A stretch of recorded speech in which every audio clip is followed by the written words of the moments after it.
Well, welcome back to the channel, guys. For anyone new here, my name is Roger and I'm designing and building my own mid-engine supercar. This is what the car looks like as of today, and just for reference, this is what we're making. So let's take a look at what I've been working on here for the last few weeks. So in the last video we had taken the rear hoop off of this roll cage here. We've cut it off at the back. I needed to shorten it. It was a little too tall, and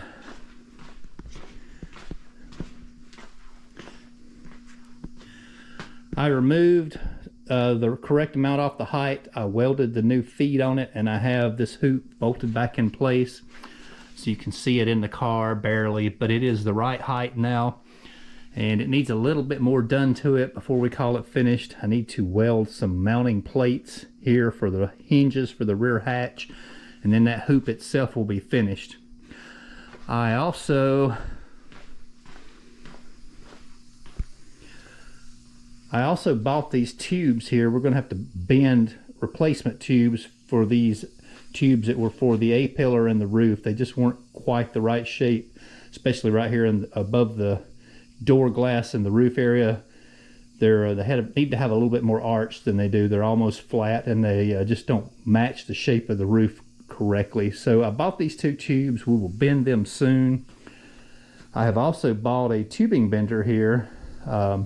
This is a copy of a JD square bender, which is kind of an industry standard.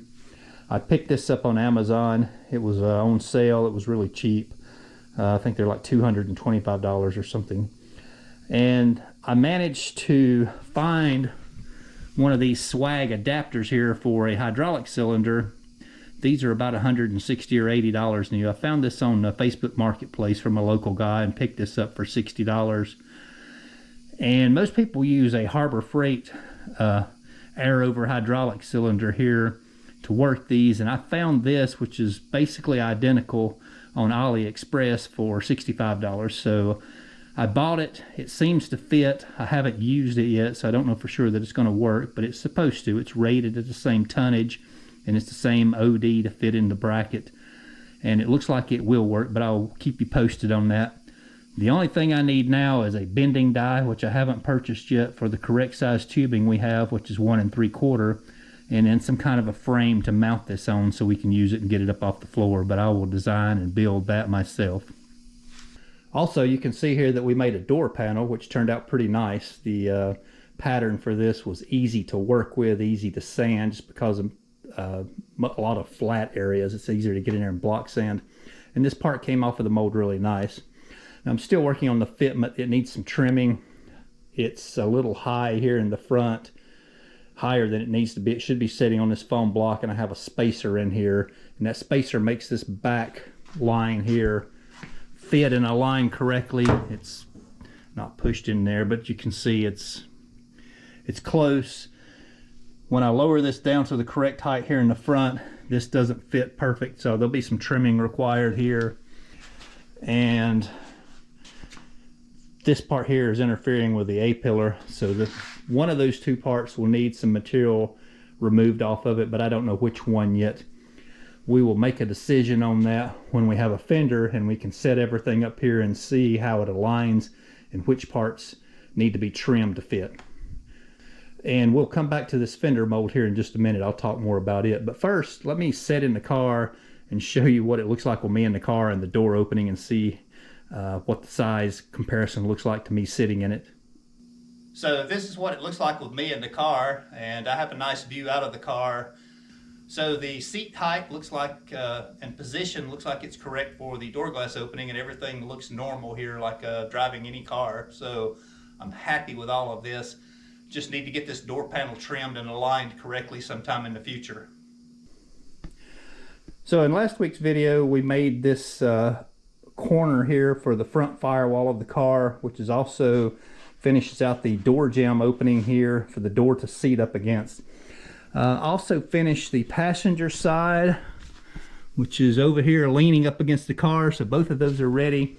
I need to remove some of these body panels and bolt that to the firewall and start fitting it to the frame.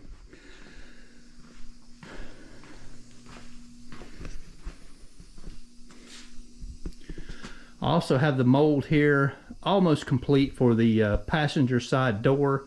I just put the second coat of primer on it, so I need to wait for this to dry and then block sand all this down, and then a final touch up, and this pattern will be ready to make the passenger side door. So I don't believe I'm going to get that finished to make this weekend, so that'll probably be a next weekend project to make that. And also I'm making the pattern right now. It's on the CNC for this fender. Now this is a pretty large mold.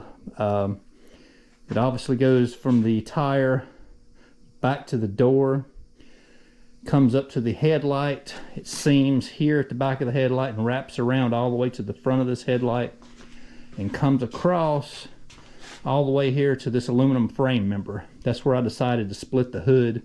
This fender will attach to this frame, this aluminum tube, for stability, and then the hood will be between these two frames, which is our access to our baggage area and all of our electronics and fluids and stuff here that we'll need to work on in the future. I have this cowl piece here set up here, but I don't know for sure it's in the right place as far as forward and backward and up and down. But once this fender is made and I can set it up here and get it aligned correctly with the tire and the fender well opening, I'll know where this cowling needs to be placed and where this door needs to be adjusted to fit. So all of that will be coming up in the near future. But once this piece comes off the CNC, which it's going to be just a few more hours, this is the second piece of that mold. That mold is, like I said, is fairly large, so it's 4 pieces. The piece that's cutting now and this piece are the 2 large pieces, and there's 2 smaller pieces, and all that will get glued together and make one large mold. In fact, why don't we go up and take a look at that mold now? It's cutting on the CNC and see what it looks like. So here's my CNC, it's running. This is a finishing pass. I removed the bulk of the material with a 1/2 inch end mill, and then we go to this 1/4 inch ball end mill for our finish pass. This is the first part of the fender mold.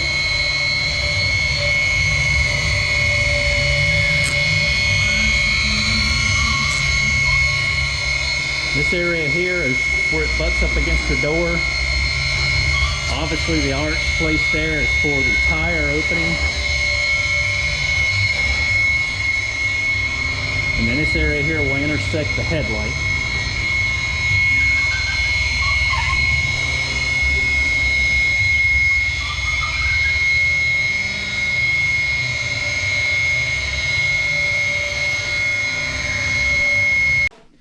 Well, that brings you up to speed on what I've been working on for the past few weeks. If you're new here from Jay Jarvie, Builder Creator channel, I know he mentioned me in his last video, so appreciate having you guys here. I picked up a few subscribers. I don't know exactly how many, somewhere between 50 and 100 probably, from him mentioning my channel on his, so I'm glad to have you, and I appreciate Jay giving me a shout out where he is making my door hinges.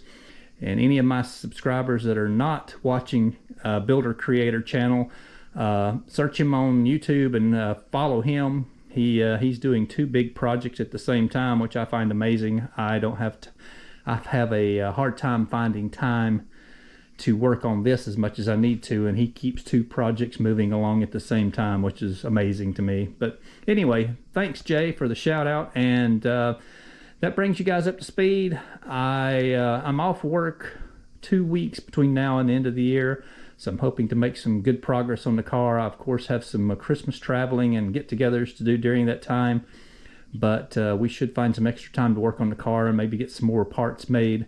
Look forward to getting this passenger side door panel made and one of the fenders. It'd be nice to see a fender setting up here and really see what these body lines look like. But that should be it. And I'll see you guys again in a few weeks.